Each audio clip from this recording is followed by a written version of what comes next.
अस्सलाम वालेकुम नाज़रीन, TBN न्यूज में आप सभी का खैर मकदम है। आइए देखते हैं आज की अहम खबर। साबिक़ वज़ीर हरीश राव गिरफ्तार। कौशिक रेड्डी से मुलाकात के दौरान पुलिस की कार्रवाई। सिद्दीपेट के रुकन असम्बली और साबिक़ वज़ीर हरीश राव को आज पुलिस ने किया गिरफ्तार। हरीश राव सुबह के वक्त रुकन असम्बली पी कौशिक रेड्डी से मुलाकात के लिए बंजारा हिल्स हैदराबाद में इनके मकान पहुंचे थे। मुलाकात के दौरान ही पुलिस ने उन्हें गिरफ्तार कर लिया। हरीश राव की गिरफ्तारी पर BRS के कायदीन ने शदीद एहतजाज किया और पुलिस के खिलाफ हंगामा खड़ा कर दिया। पुलिस ने हरीश राव को हिरासत में लेकर गच्चीबौली पुलिस स्टेशन मुंतकिल कर दिया।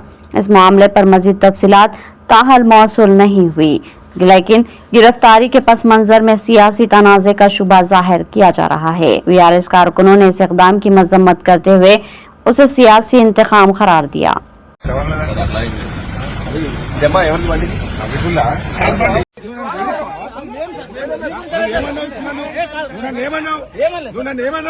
ఇంతకంటే ఎక్కువ తమాషా